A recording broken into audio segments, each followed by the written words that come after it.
नमस्कार बंधुरा आशा करी सबाई भालो आछेन सुस्थ आछेन और एक नतून रान्नार भिडियोर संगे आबारो हाजिर हये गेलाम। जे कोनो निरामिष दिने पनिर तो आमरा बानिয়েই खाई। आजके पनिरेर एकटा खूबই सुस्वादु रान्ना शेयर करछि, आशा करछि आपनादेर भालो लागबे। ग्यासेते एकटा कड़ा बसिए निये 4 टेबिल चामच रिफाइन तेल दिए दिलाम। এখন আমি 250 গ্রাম পনির হালকা একটু লালচে করে ভেজে নেব। ফুটন্ত গরম জলে পনিরটা 10 মিনিট ভিজিয়ে রেখেছিলাম সামান্য একটু নুন দিয়ে। তারপরে ভালো করে জল ছেঁকে তুলে নিয়ে ভেজে নিলাম।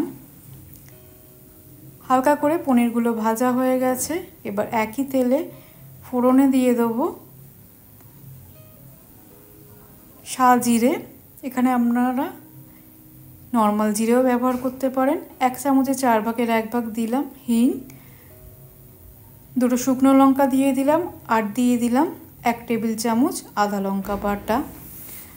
আদা লঙ্কা বাটার সঙ্গে দিয়ে দিলাম হাফ চা চামচ নুন আর সামান্য জল দিয়ে মশলাটা যাতে পুড়ে না যায়। মশলাটা একটু 2 মিনিটের মতো কষিয়ে নিয়ে বাকি গুঁড়ো মশলাগুলো দিয়ে দিলাম। 1 চামচে 4 ভাগের 1 ভাগ দিলাম হলুদ গুঁড়ো, 1 চামচে 4 ভাগের 1 ভাগ দিলাম কাশ্মীরি লঙ্কার গুঁড়ো। খুব বেশি মশলা কিন্তু ব্যবহার করছি না। আবারও সামান্য একটু জল দিয়ে 5 থেকে 6 মিনিট ধরে মশলাটা কষিয়ে নেব।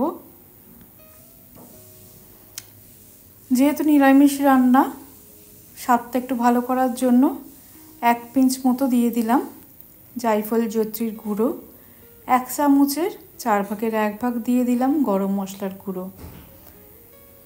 মশলাটা কষানো হয়ে গেছে, মশলার গা থেকে তেল ছেড়ে এসছে, আর বেশি মশলাটা কষাবার দরকার নেই। আলু ছাড়াই কিন্তু এই পনিরের রান্নাটা আমি করছি, আপনারা চাইলে কিন্তু আলু দিতে পারেন।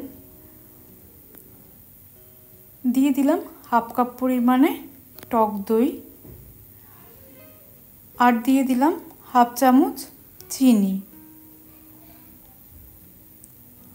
1 চা চামচ ঘি দিয়ে দিচ্ছি। এখন গ্যাসের ফ্লেমটা লোতে রেখে মশলাটা কষিয়ে নেব। আবারও 2 থেকে 3 মিনিট মশলাটা কষিয়ে নেব। একেবারে অল্প মশলায় পনিরের রান্নাটা আমি করছি।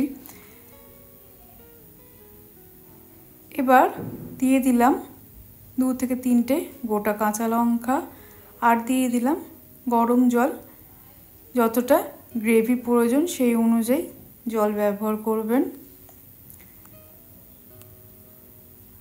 কোনো রকম ভাজা মশলা বা ধনে জিরের গুঁড়ো, কাজু বাদাম বা চার মগজ কিছুই ব্যবহার করছি না।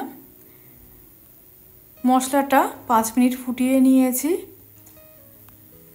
এবার ভেজে রাখা পনিরগুলো দিয়ে দেবো।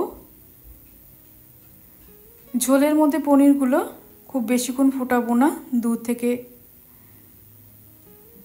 3 মিনিট ফুটিয়ে নিয়ে তারপরে কিন্তু পনিরের রান্নাটা আমাদের কমপ্লিট হয়ে যাবে।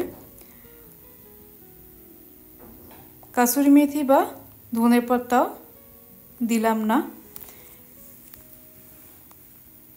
পনিরের রান্নাটা আমার তৈরি হয়ে গেছে। এবার আমি গ্যাসের ফ্লেমটা অফ করে দিচ্ছি। আর বেশি গ্রেভি আমি কমাবো না বা ঝোল মরাবো না।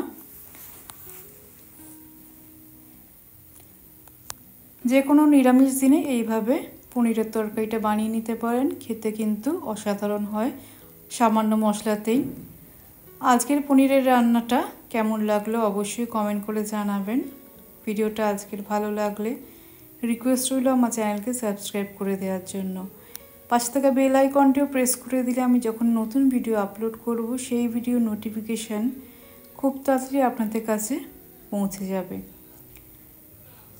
সকলে ভালো থাকবেন, সুস্থ থাকবেন, সকলের খেয়াল রাখবেন। ধন্যবাদ।